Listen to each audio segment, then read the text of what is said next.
believe we've just hit just over 50% of vaccine. The honourable member for Bruce. How long will the Prime Minister last in question time today, Deputy Speaker? Yesterday, under pressure, he got tetchy, he got grumpy and he shut down question time, had a little tanty, and he was first out the door, he ran away.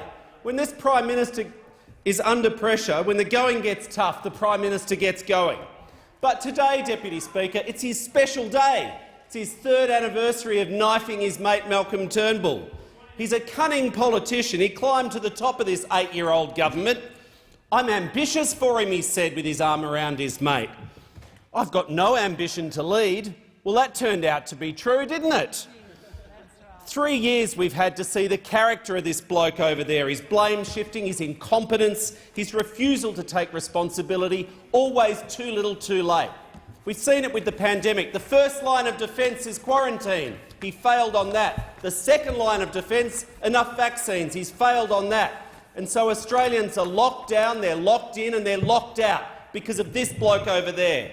But the pattern is clear. We saw it on bushfires, Hawaii, he doesn't hold a hose, Afghanistan now with tragic consequences.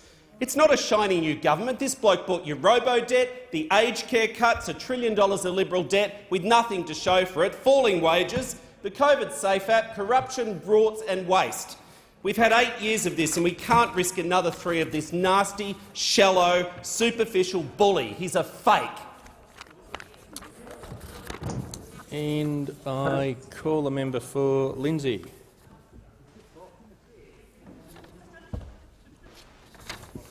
No, okay. It's almost 2 p.m. In accordance with Standing Order 43, the time for members' statements has concluded. Questions without notice. The Leader of the Opposition. Thank you, Mr Speaker. My question is to the Prime Minister. Half of Australia's population is in lockdown and we are all sick of it. Would there be fewer lockdowns and fewer restrictions across the nation right now if vaccination rates were higher? Isn't the reason vaccination rates are not higher is because the Prime Minister failed to order enough vaccines when it counted and failed also to fix national quarantine? The Prime Minister has the call. Thank you, Mr Speaker. More than half of Australians aged over 16 have had their first dose of the vaccine. Mr Speaker, more than half. That's 1 and 2.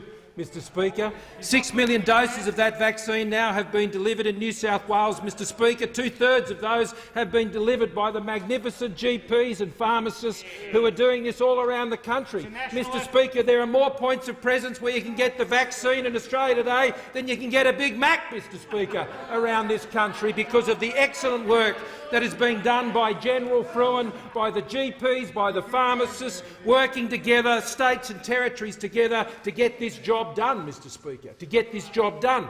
And it's an important job to get done, because under the national plan, Mr Speaker, that would see 70% and 80% of the population vaccinated, that means Australia will be able to move forward.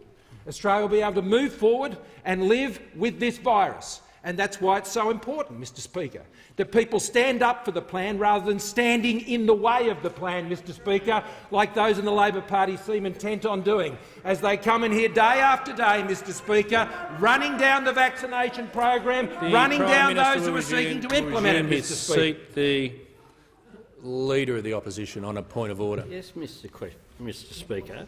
The question went to— No, you just need to state the point of order.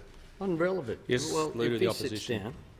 Leader of the Opposition. Thanks, Mr Speaker. On relevance, the question went to too fewer vaccines. Not too many, too few. That's the problem we're in at the moment. That's where the question went to. The Leader of the Opposition will resume his seat. The Leader of the House. Well, Mr Speaker, in response to the Leader of the Opposition, who quite often gets up to make these gratuitous statements, which aren't points of order, they are political point scoring. Political point scoring, Mr Speaker. The Prime Minister couldn't be any more relevant to the question asked. I just say to the Leader of the House, I'm not sort of taking closing arguments on relevance.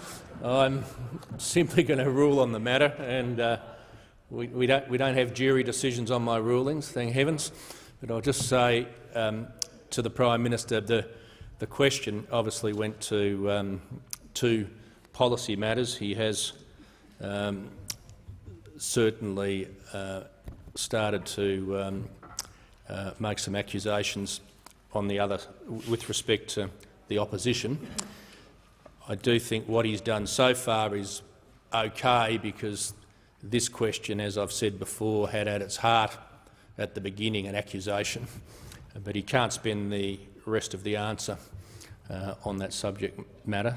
Prime Minister, I'm listening. So the national plan, which will see our vaccination levels rise to 70 to 80%, Mr Speaker, and enable Australians to move forward, not stay shut in.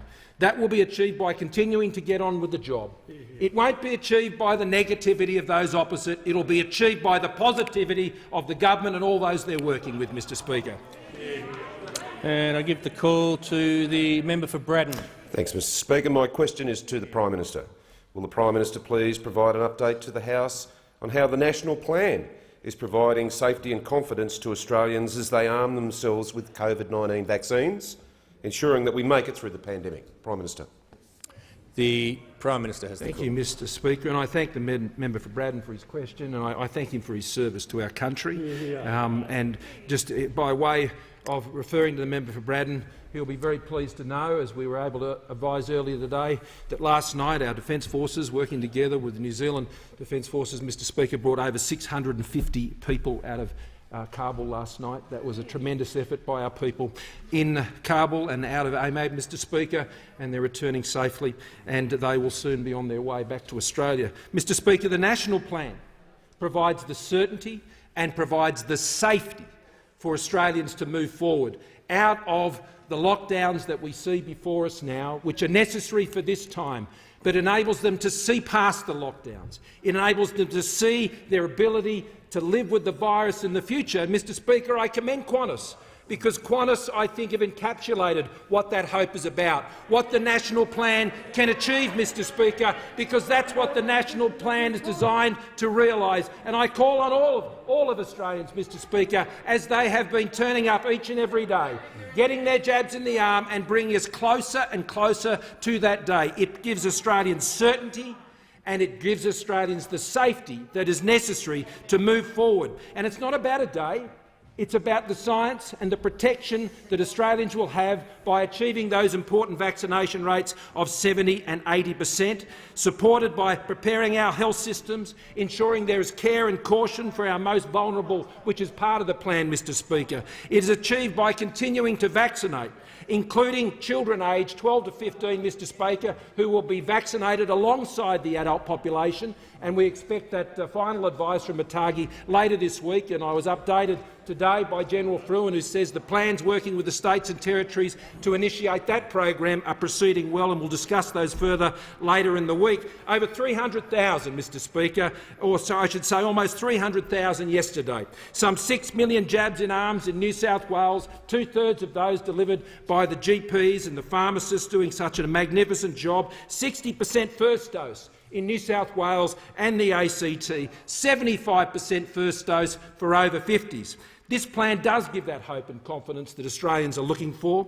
It is underwriting the confidence particularly of small businesses who want to look past these lockdowns. Small businesses don't want to have to survive, Mr Speaker, on government checks. They want their customers back, and that's what the plan achieves, Mr Speaker. Those Australians, Mr Speaker, want to return their hours and their jobs because they want to be getting wages, not COVID disaster payments. Those COVID disaster payments, Mr Speaker, have been great support to get Australians through, but the national plan means we will get out of this, Mr Speaker. We will move forward. Our plan is to get there, and we need to support and stick to that plan, not stand in the way of it like those opposite. Just before, if just the Leader of the Opposition could take his seat, the member for Indi, if she could just take her seat for a second. Member for Indi, if the member for Indi could, no, just go and take her seat. Yeah, would be good. Sorry to interrupt, but it's just fortuitous. I'm just going to ask everyone in their seats if they can for a second. Yeah, you can grab a drink.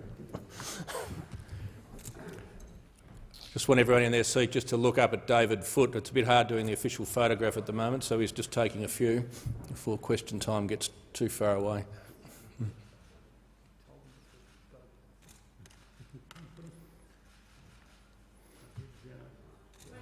That was the quietest it's been. I might get you to stay there, David. We might do that a few times. Leader of the Opposition. Thanks, Mr Speaker. My question is to the Prime Minister. Would Australia be closer to reopening if the Prime Minister had not failed his 2 jobs on vaccine and quarantine? The Prime Minister has the call. Well, Mr Speaker, I thank the member for his question because he's made this reference once more, implying the Prime Minister of this country only has 2 jobs, Mr Speaker. And as I said before, anyone who thinks the Prime Minister of this country only has 2 jobs Franklin isn't up to the job, Mr Speaker. And I can say that because those of us, Mr Speaker, who have been dealing with one of the most serious situations that we've had to address during our time of government, and that is to seek the evacuation of what has almost been 1,700 people out of Kabul right now, Mr Speaker, they would understand that a Prime Minister at any given time has more than 2 jobs, Mr Speaker. And that matter is the one, Mr Speaker, that we have been particularly applied on in this most recent week. And I want to thank again those Australians on the ground in Kabul right now doing that very important job at one of the most sensitive times of the mission that they have. But, Mr Speaker, as we continue to move forward and deal with those issues, Mr Speaker, as we continued to have done that over these many months with 430 individuals, Afghans and their families, brought to this country well before this crisis even hit, Mr Speaker, before this crisis even hit in the most recent iteration. And now we have moved into that evacuation mode. We have continued, Mr Speaker, to reduce taxes on those working in this country. We have continued, Mr Speaker, with the many jobs, because it is inferred by those opposite, Just say to the Prime Minister, Minister, he just needs to— I know the point he made at the start of the answer, but it can't be the rest of the answer. He needs to bring him back to the 2 policy issues in the question. The Prime Minister has the call. Mr Speaker. And so, as the government has dealt with the many responsibilities that we have, from national security to ensure we're dealing with COVID, Mr Speaker— The Leader of the Opposition will resume his seat. As I said to the Prime Minister, he needs to bring himself back to the subject matters on the question. I don't need the member for Franklin to be interjecting at all. The Prime Minister has the call. As I was saying, as we are dealing with these many responsibilities, in relation to the COVID response, our government has worked with governments around this country to achieve 2 very significant things for the Australian people, saving over 30,000 lives. I note the ghast by the Leader of the Opposition with his interjection, Mr Speaker. This is a Leader of the Opposition who always hopes for the worst, Mr Speaker. The Prime Minister will resume his seat. The Leader of the Opposition can't see on a point of order, but I'll hear him, the Leader of the Opposition, on a point of order. Yes, Mr Speaker. Yes. On a point of order. Goes to relevance. The question wasn't about his capacity. I've asked about vaccines and quarantine. I've asked the Prime Minister to come back, and he was doing that. What I'd suggest is, well, if people didn't sort of interject and try and, okay, the Leader of the House will cease interjecting. The Leader of the Opposition will resume his seat. The Prime Minister will come back to the question and be relevant to it, and not worry about any commentary that he has in his mind. The Prime Minister Thank you, will be Mr relevant Speaker. to The government has continued to implement our plans and our response to the COVID pandemic, which has seen us save 30,000 lives with the help of Australians and their sacrifices all around the country, and has ensured that 1 million Australians have been able to get back to work, Mr Speaker, and to be supported in those jobs. And even as we've gone through these lockdowns, we've been able to continue to support them with the support payments, over $3 billion of which paid out to support people getting through these lockdowns. These are the important tasks as we continue through the COVID pandemic. And importantly, Mr Speaker, the national plan that ensures that 70% and 80% we will be able to live with this virus. And that means we need to adjust our mindset. And all of us need to support Australians to adjust their mindset as we go into these additional phases of this plan. And, Mr Speaker, these are the challenges that we've been overcoming. These are the results we are getting. The vaccination program now, Mr Speaker, the vaccination program now running at levels that on a 7-day average per capita better. Has concluded. And I give the call to the member for Mallee. Thank you, Mr Speaker. My question is to the Deputy Prime Minister. Will the Deputy Prime Minister update the House on how the Morrison-Joyce government is guaranteeing essential products and services are being delivered across the country as we continue to respond to the COVID-19 pandemic? Is the Deputy Prime Minister aware of any alternative policies? The Deputy Prime Minister has the call. Well, Mr Speaker, I thank the honourable member for Mallee for a question and note her hard work in fighting for the Murray Basin Rail Project, the South West Loddon Mallee Rural Supply Line, and also her dramatic work and incredible work that she did with AIG Visa.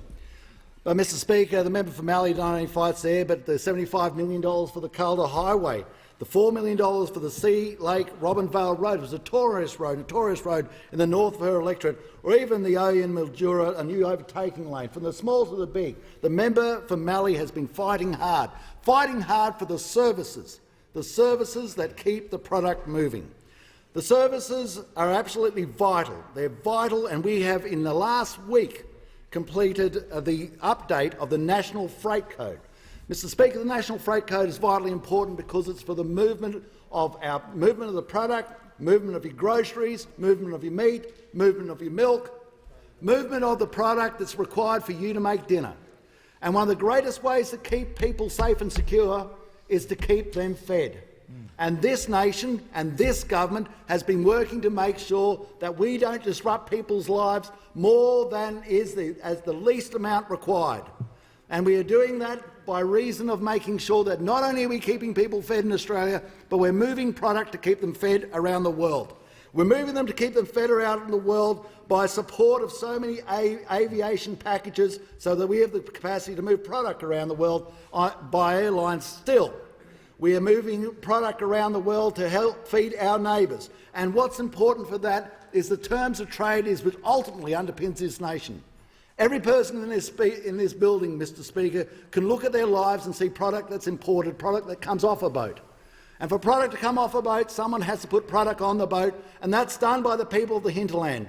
And now we are seeing record prices in beef, record prices in sheep, record prices in lamb, record prices in goat, the most consumed meat in the world. Very good prices in canola and wheat, earning wealth for our nation so we can support the budget to support our nation.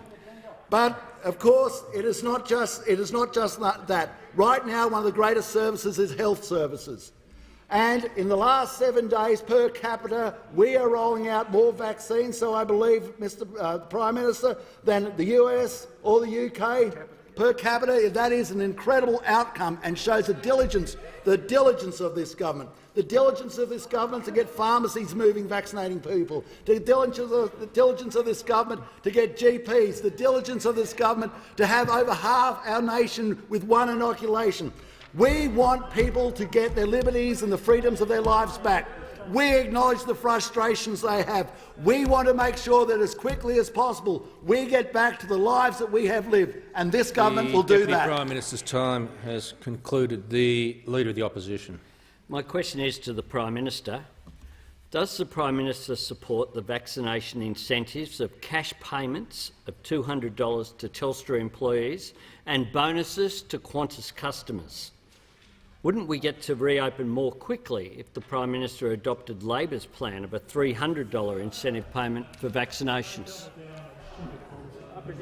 The Leader of the House, the Prime Minister, has the call. Thank you, Mr Speaker. Well, what commercial companies do, Mr Speaker, is a matter for them. But, Mr Speaker, no, I don't agree that for the 50% of those aged over 16, Mr Speaker, we should have paid a payment to because they understood. They knew, Mr Speaker, that Australians are coming forward every single day in record numbers, Mr Speaker, as we've seen the vaccination rate continue to climb each and every week. Some 1.8 million vaccine doses administered last week. 1.8 million last week. Now, per capita, that is, over a 7-day period, a stronger rate of vaccination than both the UK or the United States achieved at their peak. At their peak, Mr Speaker. That is the rates at which our vaccination program is now performing. Now, the Leader of the Opposition might want to engage in a cash splash for whatever reason. a cash splash, Mr Speaker. He would have just written a cheque for $3 billion already for things that people were already going to do. Now, Mr Speaker, that says a lot about how Labor would have managed this COVID pandemic. It says a lot about their judgment. It says a lot about how they manage the nation's finances. They would actually make a payment for things that people were already going to do. But worse than that, as I said a few weeks ago, Mr Speaker, it is a vote of no confidence in Australians. That's what it is, Mr Speaker, because I have confidence that Australians will continue to come forward, as indeed they are, because I'll tell you why they are coming forward, Mr Speaker, because they know, because of the national plan that we've set out, that 70% and 80% vaccination rates will mean they'll be able to go forward and live with this virus and not have to live with lockdowns. That's what they know, Mr Speaker, and that's why they're coming forward every week, every day to all of those points of presence around the country to get their vaccinations. And I say thank you to them. And that's all they're seeking, Mr Speaker, and possibly not even that, because they know that it's the right thing to do for themselves, for their families, for their communities, to get Australia where they want to go. They're not coming forward for the cash, Mr Speaker. They're coming forward because it's in their public health interest to do so. They're doing it because they know it's the right thing to do by their communities.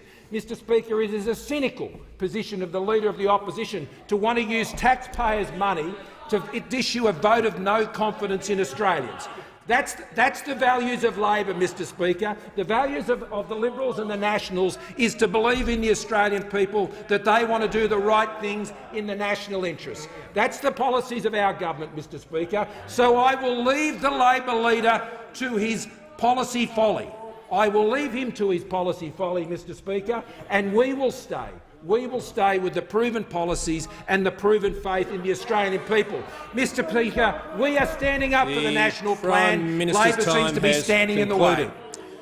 And I give the call to the member for Clark. Member for Clark, we can see you. Might have his microphone. Member for Clark.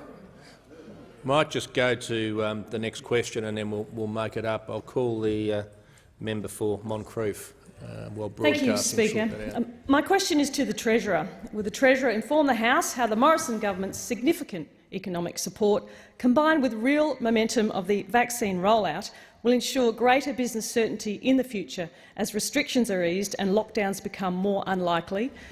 And is the Treasurer aware of any alternative policies? The Treasurer has the call. Well, thank you very much, Mr Speaker, and I thank the member for Moncrief for her question, acknowledge her experience in small business before coming to this place. And indeed, there are lots of businesses in the honourable member's electorate that are doing it very tough right now, particularly in the tourism sector. That is why the Morrison government joined with the Queensland state government in a $600 million support package for small businesses across her electorate and indeed across the wider state of Queensland. Now, Mr Speaker, the last 18 months have been very difficult for Australians. Businesses have closed, people have been working from home, and kids haven't been able to join their classmates in the classroom. And we have responded to this crisis with an unprecedented amount of economic and health support. And most recently, that economic support has took the form of a COVID disaster payment of up to $750 a week for people who have lost hours of work. $4 billion out the door to 1.6 million Australians. And with every state and territory, we have reached an agreement to provide business support on a 50-50 funding split. Now, Mr Speaker, that economic support is absolutely vital in the immediate short term in enabling those businesses to survive and those families to get through the crisis. But it's not a sustainable long-term solution, government support. The only sustainable long-term solution to this crisis is that we stick to the plan agreed at National Cabinet, Mr Speaker. 70% and 80% vaccination rates, which are now in sight. Now, the Australian people are keeping their end of the bargain. They are rolling up their sleeves in record numbers to get the jabs, 215 jabs a minute across the country. It's up to the state premiers and to the chief ministers, together with the Prime Minister, to stick to the plan that was agreed at National Cabinet, Mr Speaker, because that plan is a pathway out of this crisis. And we heard today from the world-leading Doherty Institute that whether you start with 30 cases or 800 cases, you can open up safely. That is what the Doherty Institute said today. And the Doherty Institute also said zero COVID forever is unrealistic, Mr Speaker. That's the conversation that the Australian people need to hear, that it's a fallacy that you can eliminate COVID. You must learn to live with it, just as other countries are doing right now and just as we in Australia have done so with other infectious diseases. I'll now give the call to the member for Clark. Thank you, Speaker. Speaker, my question is to the Prime Minister. Prime Minister, the governments of Menzies, Holt, McEwen, Gorton and McMahon were responsible for the Vietnam disaster. John Howard took us to war in Iraq on a lie, and the Howard, Rudd, Gillard, Abbott, Turnbull and your government own the Afghanistan tragedy. In other words, history shows decisions to go to war are not something any government nor PM can be trusted with. Yes, it is important they have authority to deploy the ADF in a crisis, but surely it should be Parliament alone with authority to declare and continue war. So, Prime Minister, will you follow the lead of other democracies, reform war powers and ensure it's Parliament calling the shots in future? The Prime Minister has the call. Thank you, Mr Speaker, and I, with respect, thank the member for his question, and I know he's held this view for a long time and advocated it in this place.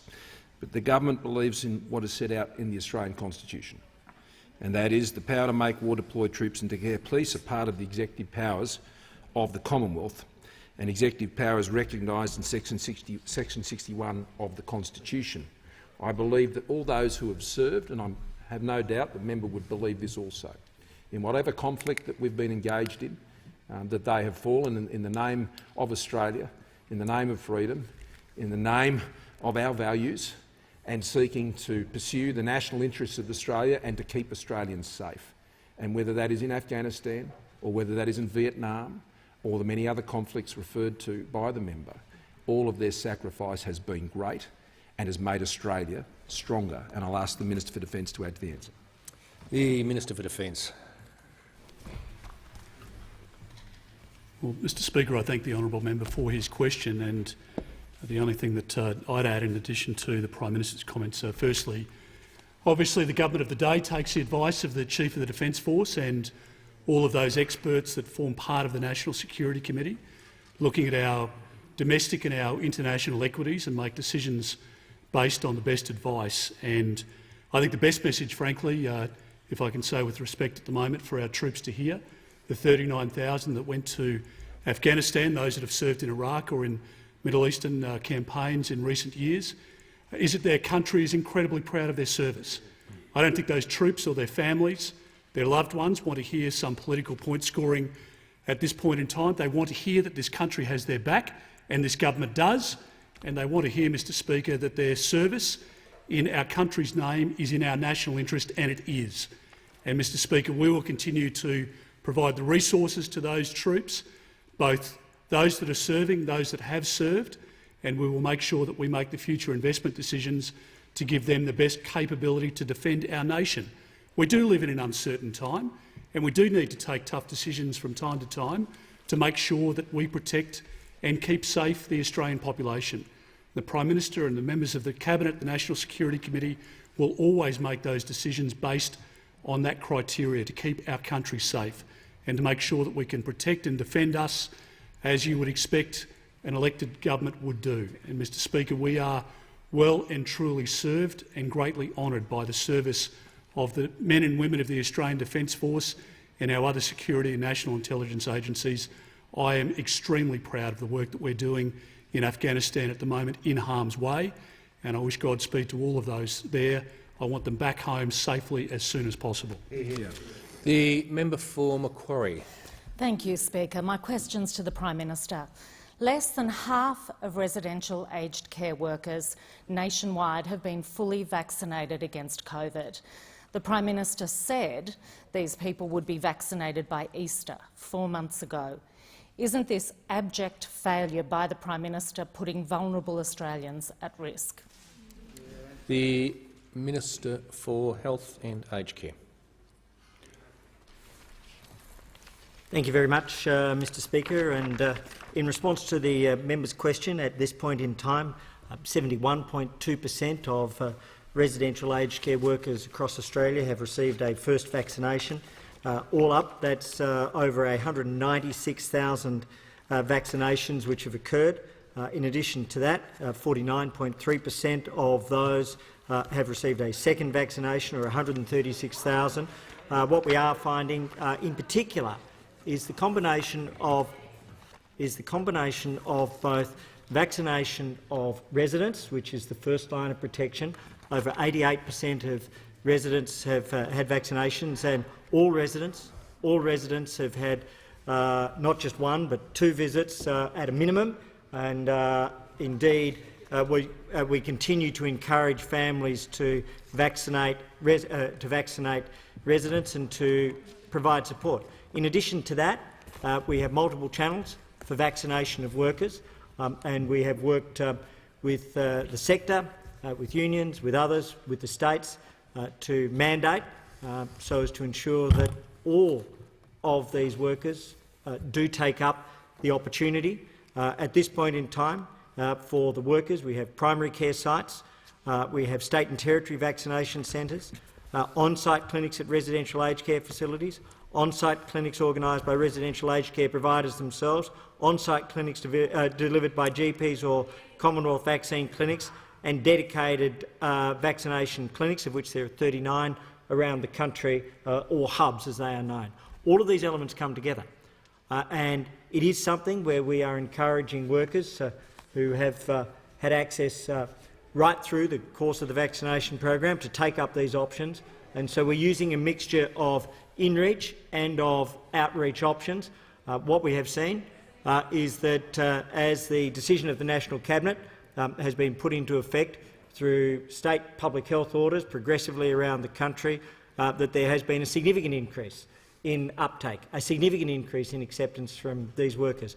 These workers are doing a magnificent job, and I want to thank them and encourage them and continue to push forward. One of the things that we notice is that there has been a dramatic difference between what occurred in Victoria last year and what is occurring in New South Wales now.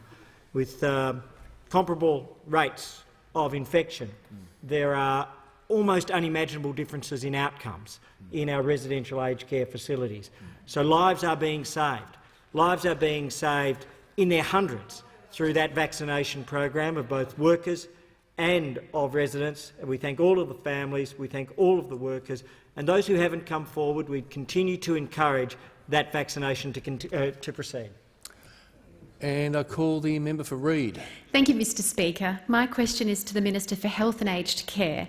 Will the Minister please update the House on Australia's national plan on keeping Australians safe and healthy, vaccinating the population and reopening the economy through sound, scientific and health advice? The Minister for Health and Aged Care. Thank you very much, Mr Speaker, and I particularly want to acknowledge the member for Reid and her work in supporting mental health of children and young adolescents and people of all ages, but particularly at the paediatric levels. We know around the world that the pandemic continues to rage, almost 690,000 cases, and sometimes that fact is lost on some, that there is a global pandemic, the likes of which we haven't seen in 100 years. Almost 10,000 lives lost again in the last 24 hours. We are blessed that no lives were lost in Australia to COVID in that time. But we will see more lives lost, we know that. Having said that, what we have also seen in the last 24 hours is 289,000 vaccinations. We have seen in the last week 1.82 million, over 1.8 million vaccinations.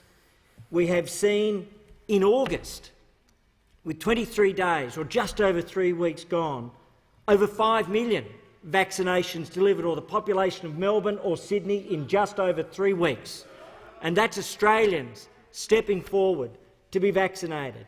That is Australians doing something to protect each of themselves under the national plan, to bring us closer to those critical thresholds which were reaffirmed overnight by the Doherty Institute, both by the release of Professor McVernon and by the words which the Treasurer quoted of Sharon Lund, who heads the Doherty Institute. And what we've also seen is that we are now at a point where 11 million Australians have had their first doses. 11 million Australians have stepped forward to be vaccinated. And significantly, a very important milestone is that we have 2.5 million of our older Australians who have now stepped forward. So we have 50%. For our over 50s, 75% have had vaccinations. For our over 60s, over 80%, and for our over 70s, we have significantly 85% of vaccinations. These are the things that are saving lives. These are the things that are protecting lives.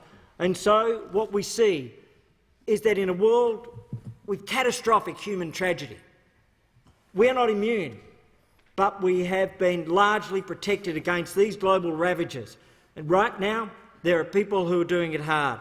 Right now, we are facing the challenges that other parts of the world are facing. But right now, we are vaccinating on a grand scale, in addition to what we've done with borders and testing and tracing and distancing, those rings of containment, which, as the Doherty Institute under the National Plan has set out, will progressively replace the need for those earlier containment rings. And I call the member for Werriwa. Thank you, Mr Speaker. My question is to the Prime Minister. Can the Prime Minister confirm just over a quarter of eligible NDIS participants have been fully vaccinated and less than 40% of disability care workforce has been fully vaccinated? Given these people were meant to be prioritised for vaccination, why did this happen? The Minister for Health and Aged Care. Thank you very much, Mr Speaker. And in response to the member's question, one of our important achievements as a nation has been protecting people with a disability. The rate of cases in disability and the rate of lives lost in disability is approximately half, on the advice that I have, that of the national average. To think that we have, as a nation, been able to provide that protection is, I think, a very significant national achievement. But we're going to fight and continue to fight for every life. Every life. Every life. That's what matters. And so in terms of our disability resident vaccinations, we've now vaccinated 67.9% of disability residents with a first dose and 52.8% of residents with a second dose. In terms of NDIS participants, it's 46.1% of all participants who've had a first dose, 28.1% who've had a second dose. In terms of the disability workforce, this is growing very significantly, and that is now at 58% for first doses and 39.1% for second doses. I would also repeat my message from the in relation to the previous question asked by the opposition, and that is we need your help.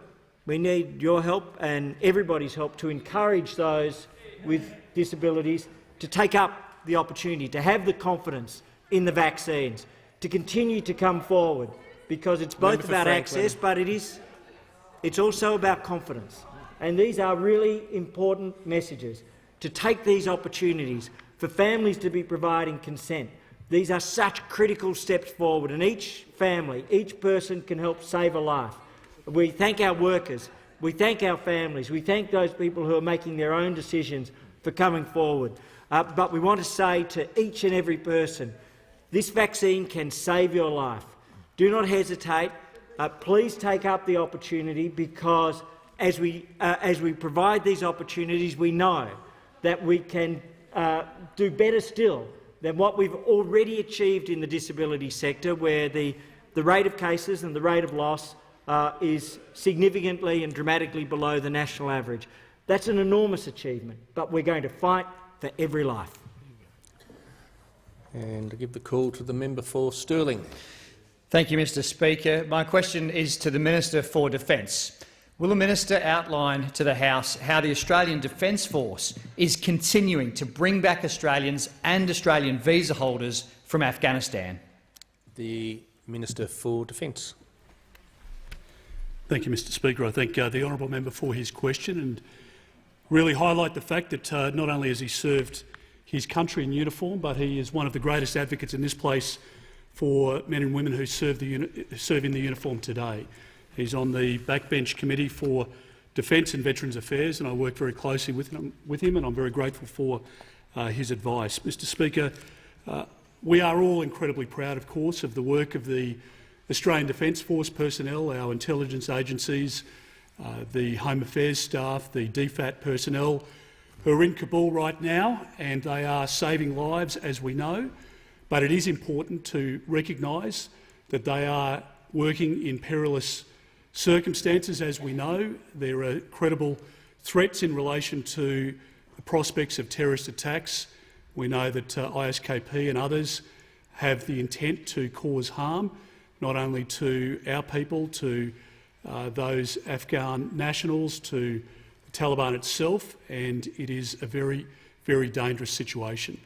And, Mr Speaker, we have over 250 personnel across the different agencies who are supporting this effort, and since last Wednesday, in less than a week, we've been able to shift 1,700 people to safety, and that has only been possible because of the brave actions of many of those who serve our country this very day. And I want to recognise the family members and those mates who are here watching anxiously, their loved ones and their friends who are serving in Kabul at the moment. We want them to return home as quickly and as safely as possible. And, Mr Speaker, I was speaking again with the Chief of the Defence Force this morning, talking about our evacuation plans and ways in which we can move our equipment, our assets and, most importantly, our people out safely in a timely way. But we are in, obviously, the back end of this campaign now, and the situation does continue to deteriorate over the coming hours and in the next couple of days. Mr Speaker, I want to make sure that we can do everything that we can also to recognise as a government the efforts that have been made, particularly by the Home Affairs Department, but DFAT, Defence in recent months as well. It's been quite remarkable, the amount of people, the number of people that we've been able to bring out of Afghanistan since April, and indeed over the last 8 years. And I think most Australians recognise, and they realise this fact, that Australia is second only to Canada on a per capita basis, the numbers of people that we settle permanently under our refugee and humanitarian program in this country. And 8,500 people have come out of Afghanistan over the course of the last 8 years, and of course that is supplemented now by our current efforts, and there is and always will be more to do, and we commit ourselves to that task. I call the member for Newcastle.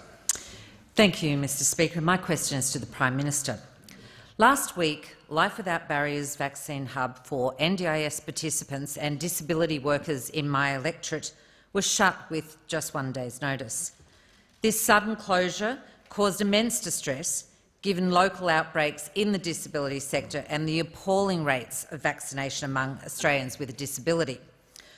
Would this be happening if the Prime Minister had done his job and fully vaccinated this vulnerable cohort by Easter like he said he would?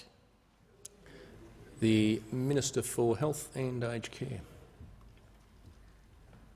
Thank you very much, Mr Speaker, and I want to thank the member for her question, although respectfully disagree with the presumption contained within it. We know the Life Without Barriers hub well. It was one of a series of pop-up clinics to service certain parts before they would then move on to other areas once a high vaccination rate had been achieved as a result. They actually did their job. They did their job magnificently. And I want to thank everybody involved with the Life Without Barriers hub, which, as the member well knows, has served the Newcastle community well. I am surprised, however, that either the member is not aware or neglected to mention in her question that a new hub opened on the 23rd of August in Wallsend, Newcastle, and anyone with an existing booking has been advised of the new hub location. This was done to make sure, precisely on the advice of the disability community, that there was additional access in another area within the same region on a more proximate basis. It is unfortunate that that was neglected, either consciously or through other reasons, from the presumptions in the question. But I would also add that an additional Newcastle hub will be opening on the 30th of August. A hub with further down with Coastlink in Woy Woy will open on Members the 3rd on my of left, September, the member for Ballarat. and a hub in Tuggerah will open on the 6th of September, showing the nature of these hubs. The Life Without Barriers hub at Newcastle operated from the 22nd of June to the 20th of August. During this time, the provider administered over 5,000 doses. The Commonwealth provider is Aspen Medical. And so, on their advice and on the basis of the assessment, it was then moved to another point in Newcastle, precisely in line with the intention, the plan and the process, to ensure as many people as possible have the best access as possible, in addition to state clinics, Commonwealth clinics, in addition to GPs and in addition to pharmacies.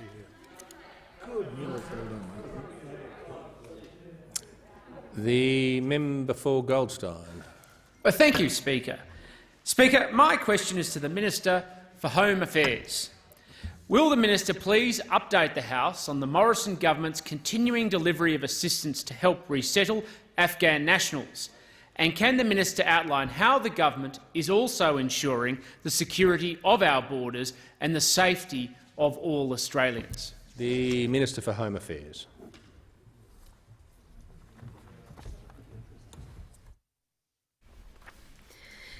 Well, I thank the member for his question, and as we've recognised over the last few days, in particular here in this place, the situation in Afghanistan is deeply concerning. It's concerning for us here in this place, and it is concerning for people right across this nation. Now, our government has been very focused on the safe departure of Australian citizens, permanent residents and visa holders, including Afghan former locally engaged employees. Now, we have worked very swiftly across various departments, various agencies. This has been a whole-of-government response to the situation in Afghanistan. And we have had many people on the ground and here in Australia, quite frankly, working around the clock 24/7 to provide the support that is needed to assist those individuals in Afghanistan. Now, since the 18th of August, Australia has evacuated more than 1,600 people from Afghanistan over some 17 flights. And we've achieved this by working very closely with the United States and the United Kingdom, amongst other nations. Here in Australia, we are also working very closely with the Afghan community. We're working with them so that we can identify particularly some suitable applicants for the humanitarian program. We are looking to support those people who come from persecuted minorities, who have links to Australia, who have shown a commitment to Australia, sometimes over many, many years. Now, we do have a very strong Afghan community in Australia. We've had that community here for many, many, many years, back from the days where people from that region came to Australia and they settled in outback Australia. Now, more recently, we've provided resettlement opportunities to about 8,500 Afghan nationals, and that does include 1,900 locally engaged employees and their families who have supported our mission. Now, one of the things that we've been very focused on with the processing of applications, particularly on the ground in Kabul, is making sure that as many checks are done as possibly can. I think it's fair to say that this government has always taken national security particularly seriously, and we have been doing all that we can to make sure that the appropriate checks are being put in place to assist with the timely uplift of people from Afghanistan to Australia. We will continue to do that. We will continue to work around the clock in Australia to support that mission, to support the evacuation, so that we can safely bring as many people out of Afghanistan and on their way to Australia. What I can say to the Australian people is that they can have confidence in the Morrison government that we will be doing all we can to make sure that we repatriate people, bring them here as soon as we possibly can in a safe manner. And I'll give the call to the member for Barton. My question is to the Prime Minister. Just 15% of First Nations Australians are fully vaccinated, about half the rate of the general population. With outbreaks in First Nations communities in New South Wales, will the Prime Minister acknowledge his failure to do his job on vaccines and quarantine have left these vulnerable Australians at risk? The Prime Minister has the call. Thank you, Mr Speaker, and I thank the member for her question and for her keen interest in this area and for her support working with the government wherever we can to try and boost the uptake of vaccines amongst our Indigenous population. The first dose vaccination of our Indigenous population is 33.31% and the second dose is 17.83%. And that is indeed lower than the overall level of vaccinations of our adult population over the age of 16.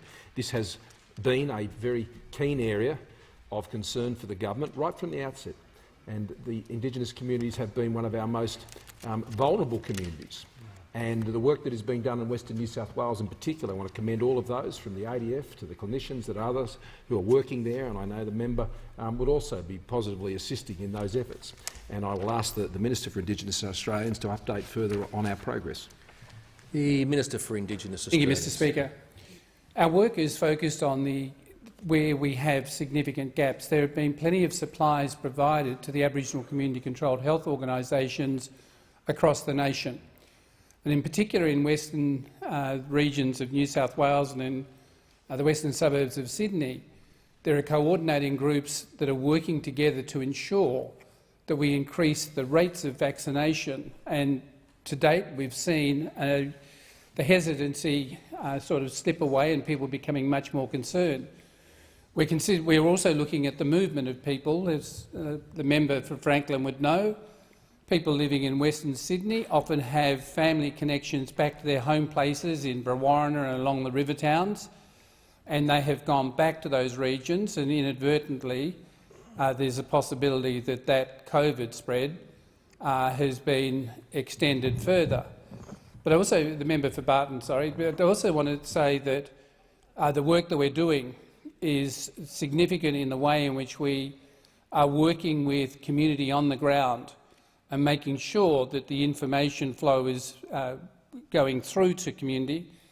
But what we're also seeing is community coming together and working with the two health systems, both the Commonwealth and state, and Pat Turner is leading a coordinating committee under the auspices of the Minister for Health, and there is a targeted plan to ensure that we reach as many people across New South Wales as possible, and that plan is focusing on targeting those areas where there are low vaccination rates.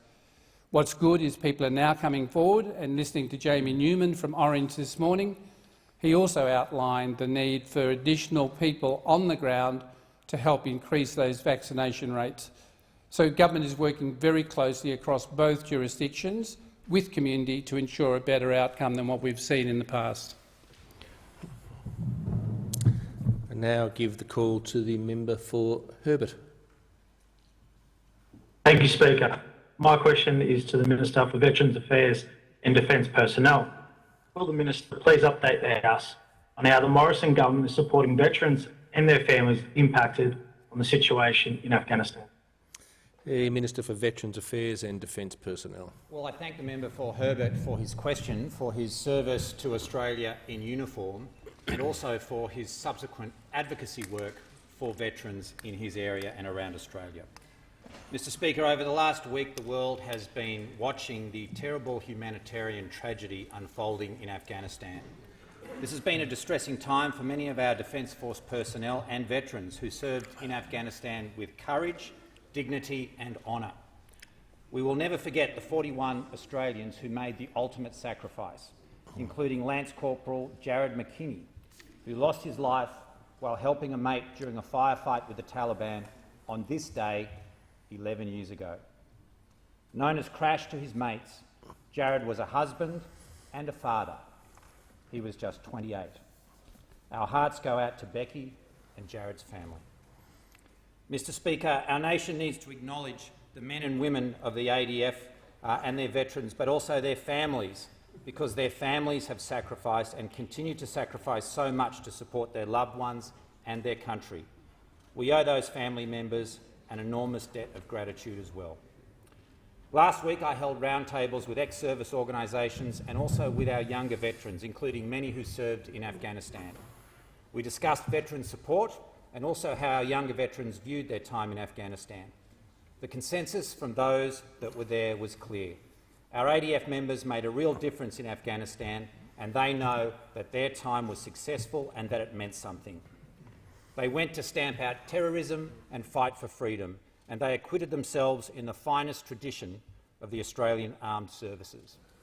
We'll never know how many horrific terrorist attacks around the world were prevented by their efforts and those of our allies. They made life better for the people of Afghanistan. As one veteran said last week, every single one of us that went knows the difference we made on the ground when we were over there. Last week, Mr Speaker, I directed the Department of Veterans Affairs to contact the family members of ADF members who'd lost their loved ones in Afghanistan and all veterans who could be suffering adversely from what has happened there. 33,000 open arms counselling clients and 287,000 veterans and family members were messaged, providing them with the support numbers of 24-hour-a-day, 7-day-a-week counselling. I would encourage any veteran or family member, no matter where they served, to reach out for support if they need it. And in these times of lockdown and isolation, Mr Speaker, there is something that we can all do. Pick up the phone and say good day to a veteran. A friendly voice over the phone can make all the difference. Mr Speaker, we want our veterans to know that our country is proud of them and that we will always be there for them. The Leader of the Opposition. Firstly, Mr Speaker, I just associate the opposition with the comments of the Minister with regard to the need to provide support for our veterans at what must be a very difficult time for them. The Leader of the Opposition. Mr Speaker, my question is to the Prime Minister. In April, Labor wrote to the Health Minister concerned about staff shortages at the Dubbo Aboriginal Medical Service and the vaccine rollout to local First Nations people. The Health Minister's office inexplicably replied that international medical graduates could be recruited despite the international borders being closed. Given the significant outbreak amongst First Nations people around Dubbo right now, does the Prime Minister regret not doing more to protect this community? The Minister for Health. Thank you very much, Mr Speaker, and to the Leader of the Opposition. This is and has been one of our priorities. The achievements in protecting Indigenous Australia through the course of the pandemic have been one of the signatures of the Australian result. As the Prime Minister says, acknowledged by Pat Turner, acknowledged by Indigenous communities, and it's a considerable and ongoing task. One of the things in particular in relation to the Western New South Wales outbreak, and in Dubbo in particular, is that we have established 5 ADF teams.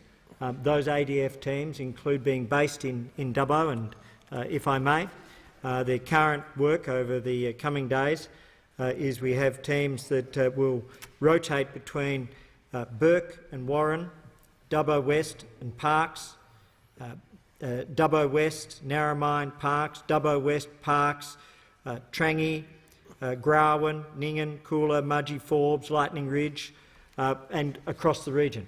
That ADF work, though, is also supported by 50 ADF members who have moved to be Dubbo-based and working out of Western New South Wales to focus in particular on compliance and assistance within the region.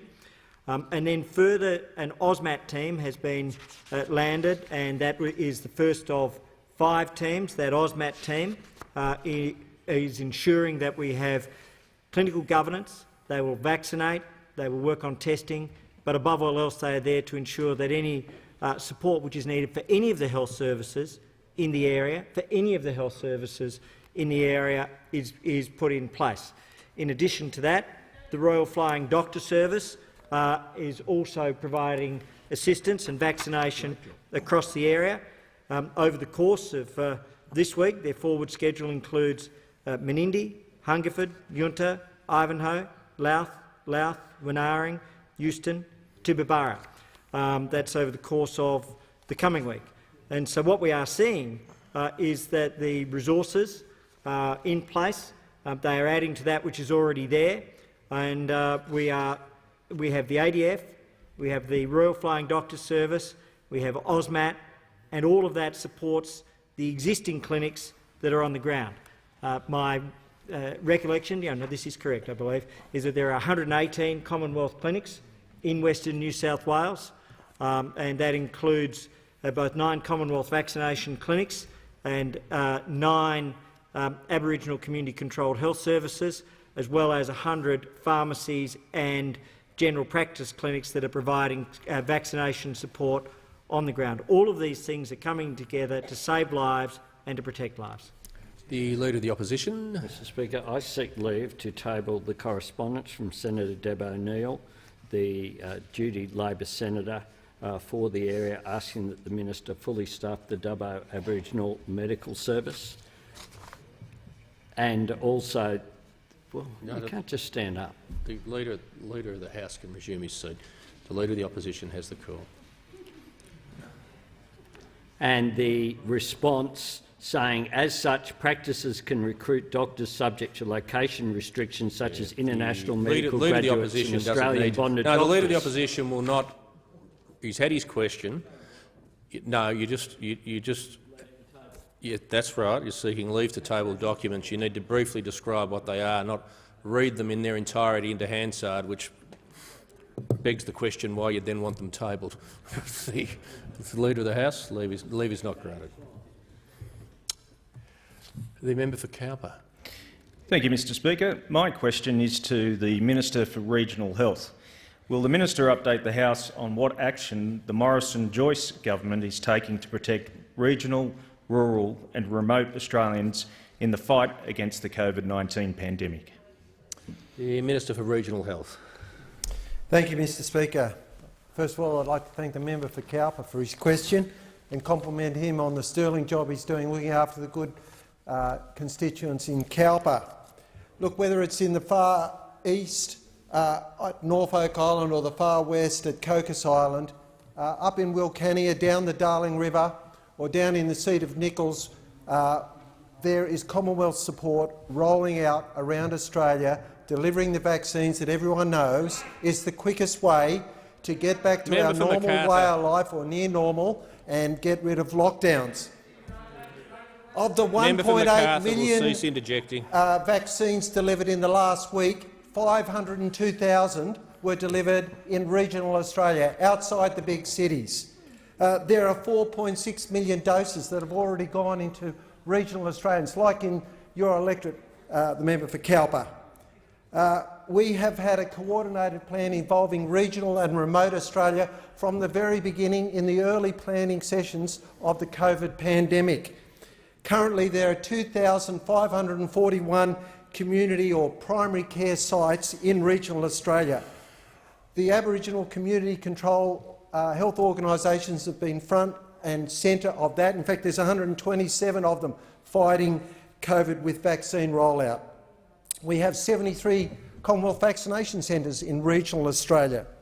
The workhorse of vaccine delivery has been 1,518 general practices, including in your electorate, in my electorate, in the far west, north, south, around the country.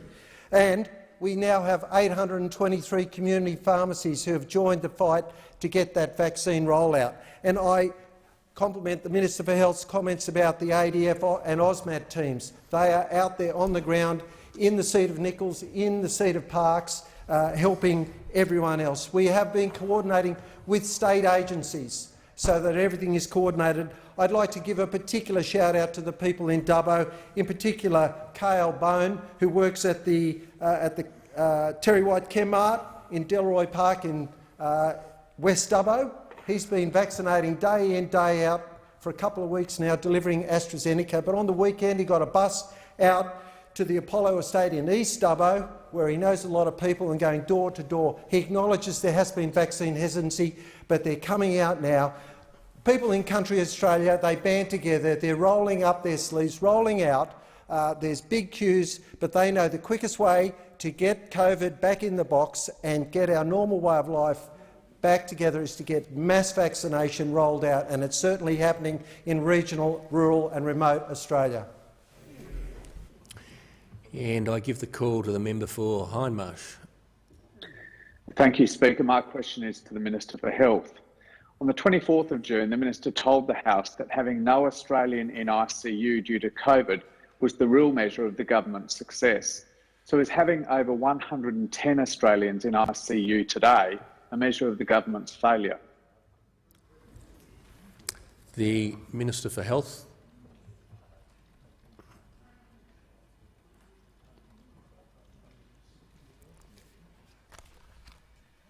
The world has faced a pandemic the likes of which we haven't seen in 100 years.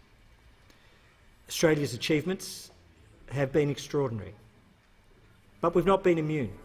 Last year we faced a devastating outbreak in Victoria. Where lives were lost on a significant basis. This year, as we're seeing, as I say, with almost 690,000 cases worldwide yesterday and almost 10,000 lives, 10,000 souls lost yesterday, we're also not immune. But every life saved, the 30,000 lives saved compared with the OECD average, the 45,000 lives saved compared with the United States and the UK average, is a profound gift of life that is something that we should be acknowledging. And every life lost is a tragedy. So there is an outbreak. We know that. It's not a game, it's life and death for people. And what that means is, yes, there are, at this point in time, 119 Australians in ICU. There are 44 Australians on ventilation, 670 Australians in hospital. It's important to acknowledge the challenge that each one of them and their families face. But it's important to acknowledge that what we have done as a nation, in the midst of a pandemic, and sometimes it does appear and feel as if there are those that would airbrush a global pandemic and pretend this is an Australian phenomenon. It's not. What we see is a pandemic which has ravaged and ripped apart so much of the world, which has been present in Australia, but on a vastly different basis. So those things that we've done, the rings of containment, the borders, the testing, the tracing, the distancing, yes, they have made those differences. Is it different with Delta? Yes, it is. As we see with the United States having over 130,000 cases a day, as we see with the UK having over 30,000 cases a day, as we see with almost 100 lives lost daily in the UK now. So this pandemic evolves and it throws new challenges. But do I think we're up for it as a nation? I do. Do I think what we are doing will protect Australians? Absolutely. Do I think the national plan is fundamental? Absolutely. As Pat McGorry was saying in terms of mental health in the last 2 days, these things give Australians hope, and hope is what is fundamental to help people through these difficult times, and that's what we're doing, hope and safety. I give the call to the member for Wentworth. Thank you, Mr Speaker. Mr Speaker, my question is to the Minister for Education and Youth. Will the Minister outline to the House how the Morrison government is supporting the childcare sector by keeping services open for essential care, keeping staff employed and easing financial pressure on families? The Minister for Education. Can I thank the member for Wentworth for his question? He's a former diplomat and now the member for Wentworth, an incredible advocate for his childcare centres in his electorate. Mr Speaker, as the member knows and everybody in this House knows, childcare is a critical part of our economy and our society. There's almost 1 million families rely on the childcare system, and it's particularly important at the moment for those essential workers. There's 200,000 people that work in the childcare system, and many of them are owned by small family businesses, Mr. Speaker. And I just want to say at the outset, thank you to all of those providers for continuing on the work that you are doing.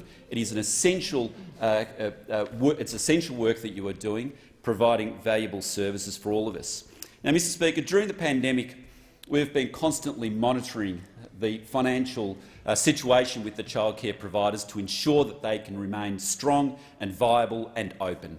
Up until just yesterday, we'd already provided $3 billion of additional support since the beginning of this pandemic. But even over the last few weeks, we've been noticing attendance levels, particularly in Greater Sydney, continue to fall as the lockdown went on. And then, Mr. Speaker, over the weekend, both New South Wales and Victoria gave additional health directives that children should not be attending childcare centres unless they were children of essential workers, which of course has further impact on those childcare centres.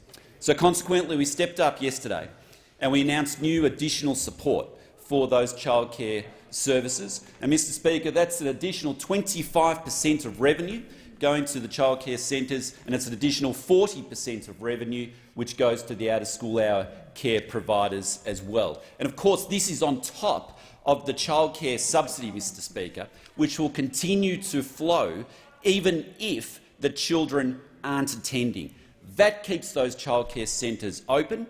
That keeps them viable. That means that they can continue to be open for those essential workers which need those services in order to go to the hospitals to do their work, in order to be out in the community, serving us and keeping us safe, Mr. Speaker. Mr. Speaker, I just want to finally come back to my thanks to the childcare workers. They are very important workers. We've made this funding conditional upon the headcounts being maintained, and we've also made the funding conditional upon the gap fee waivers being put into place. That is, you only access the funding if parents aren't charged. Parents won't be charged, but will continue the flow of funding. Mr. Speaker, this is a good package. It's good for the childcare operators, it's good for the families, and it's good for the workers. Has concluded. I'll give the call to the member for Hindmarsh. Thank you, Speaker. My question again is to the Minister for Health. Will the government include children between the ages of 12 and 15 in vaccination targets before the country reopens? And I put the question that is being asked by parents in lockdown zones across Australia. Will parents be asked to send their secondary school children back to school before they're vaccinated? The Minister for Health.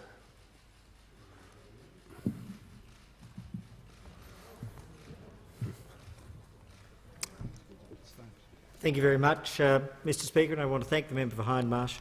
It will be guided by the scientific advisers in relation to the assessment of the national plan. That plan has been reaffirmed overnight by the Doherty Institute, both by the head of the Doherty Institute, Professor Sharon Lewin, and also by Professor Jodie McVernon, the chief modeller, in her release, which was put out. In terms of the allocation of people for the 70% and 80% targets, the advice to us remains very clear. Having been put to the Doherty Institute on a number of occasions as to whether or not that should include children under 16 as part of that, the advice is that the correct target for Australia, the appropriate necessary target, should be the 16+ adult population on the basis of the transmissibility. That's the scientific advice to Australians. In addition to that, we will continue with the program in relation to 12 to 15-year-olds. There are two stages.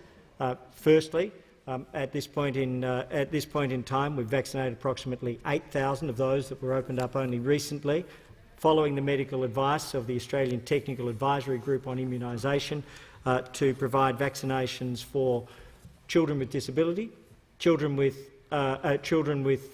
underlying medical conditions, children in Indigenous communities and children in remote communities. They will, of course, be recorded and done in addition to. the national program, and then right now we are awaiting the advice, which we hope will be with us in the course of the week, from the Australian Technical Advisory Group on Immunisation for general 12 to 15-year-old vaccinations. And if they advise, we will do it. I would hope that nobody is advocating that we should be vaccinating people for whom there's no medical advice. I would hope nobody is advocating that, because there was an implication in the question. Having said members that, members on my left. and in relation to students, 16 and above, 12 to 15 is a secondary cohort. 16 and above is also a secondary cohort. In relation to 16 and above, bookings open as of the 30th of August. So that was already foreshadowed last week by the Prime Minister. The secondary age goes from 12 through to 18. So 2 cohorts within that group. And then perhaps, as we look at all of this, one of the things is we purchase vaccines for whole of population.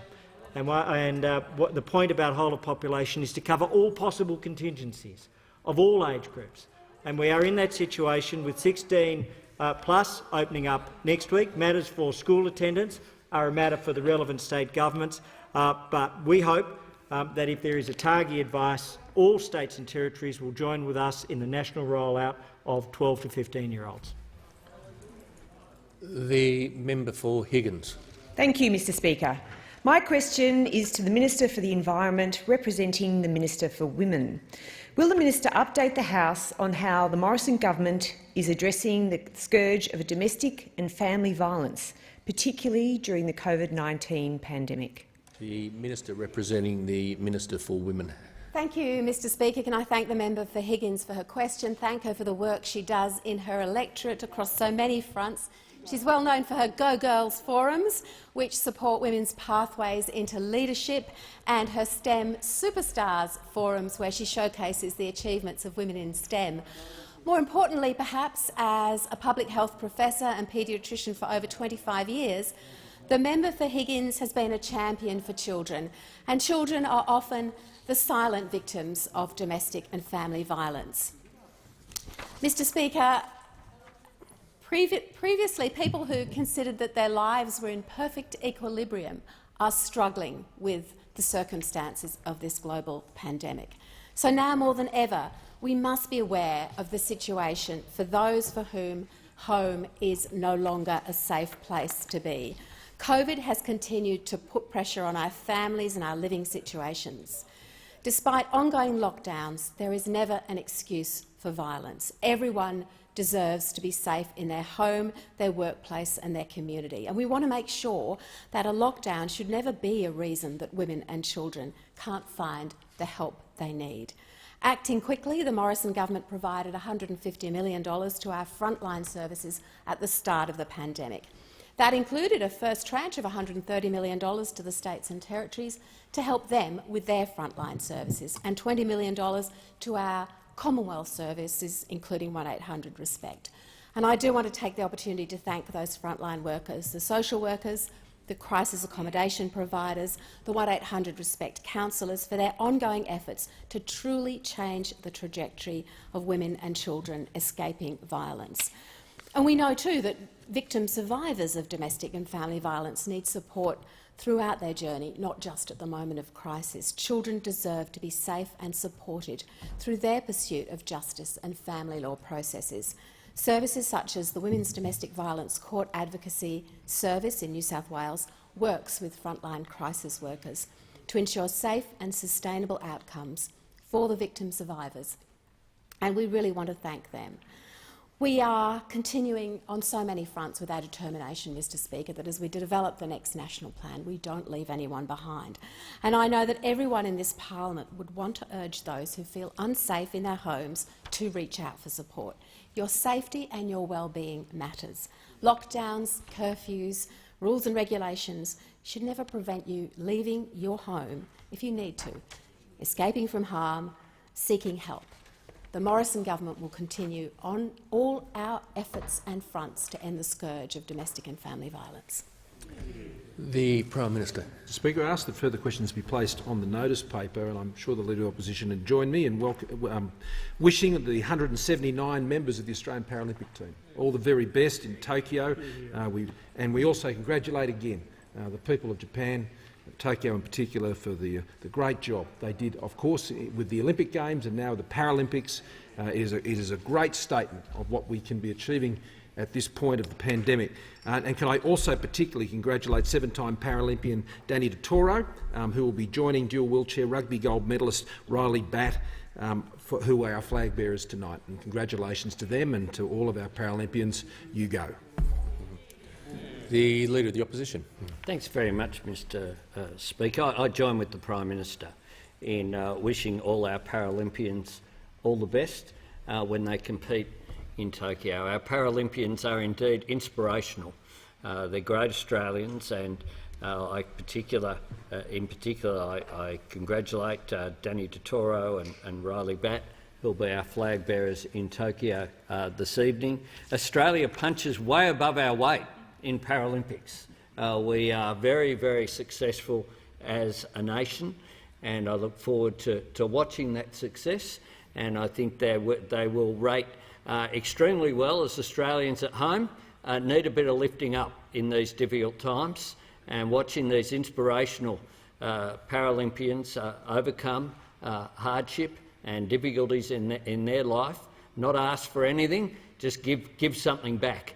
And they'll be giving something back over coming days, and we wish them well. And we thank as well the Japanese government and the people of Japan for hosting the Paralympics. It is a difficult time for them, but they're continuing to do a fantastic job, I'm sure, as they did with the Olympic Games.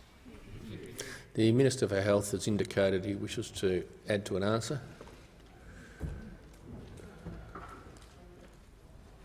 Thank you very much, Mr Speaker. In relation to the Dubbo Aboriginal Medical Service, I wish to add the Dubbo Aboriginal Medical Service has been allocated $12.8 million over 3 years in IAHP primary healthcare funding in accordance with the funding model, not including indexation, which will also be applied annually. This funding is further supplemented with the self-generated Medicare revenue the Dubbo Aboriginal Medicare Service can claim through its arrangement with Coonamble Aboriginal Health Service. Those elements were excluded from the references put forward by the opposition, but were included in my advice to the opposition. The Leader of the Opposition. I seek leave to give a personal explanation. Does the Leader of the Opposition claim to have been misrepresented? I do, Mr Speaker. The Leader of the by the Opposition Minister may proceed. just then. I sought leave to table the letter from the Minister from which he just read. It was denied by the government. It was the government who didn't want that information, but the information also went on to say that the practice could recruit doctors from the international medical graduates, and the fact is they can't at the moment. And the Leader of the Opposition had indicated to me earlier he wished to seek the call. Mr Speaker, I seek leave to give a personal explanation. Does the Leader of the Opposition claim to have been misrepresented? I do, Mr Speaker, repeatedly by the Prime Minister, who once again suggested the offensive suggestion that the opposition was hoping for the worst with regard to the pandemic. The worst in this pandemic, Mr Speaker, is a loss of life. There are 5 of my constituents, including 2 people who are known to me, who have lost their lives during the pandemic. The comment is offensive and wrong. We were hoping for the best, which is why we called for the effective rollout of the vaccine and for purpose-built quarantine, which is what the question went to. The Leader of the Opposition won't debate the matter. The member for Fenner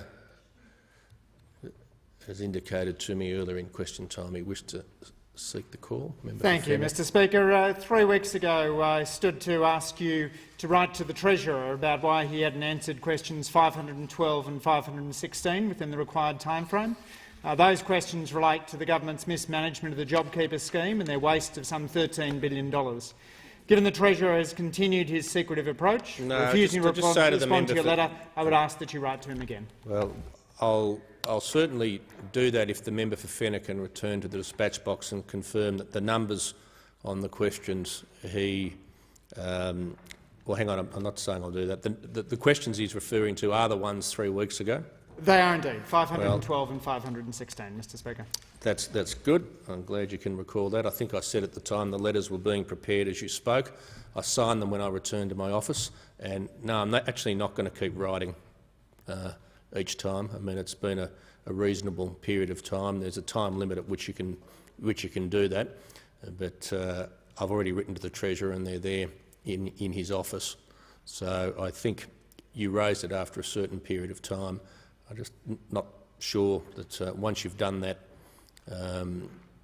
that I should be writing to him constantly at this point in time. Okay.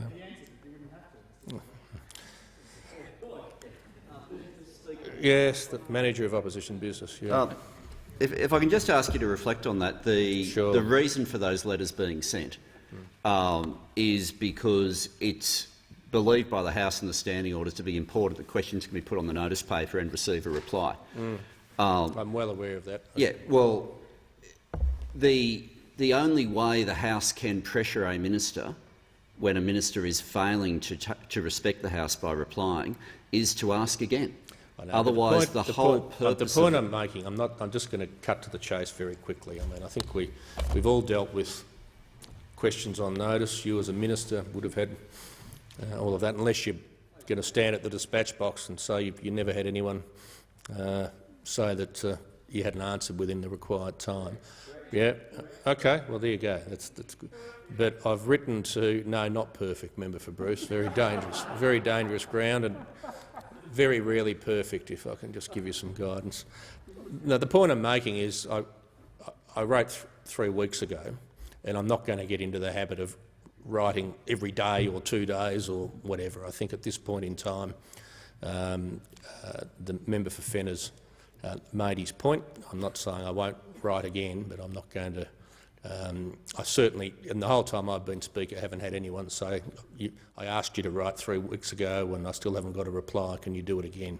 So that's where the member for Fenner's trying to break new ground, but he's not going to at this point. I couldn't understand what you said, but don't take your mask off to clarify it, please. I've received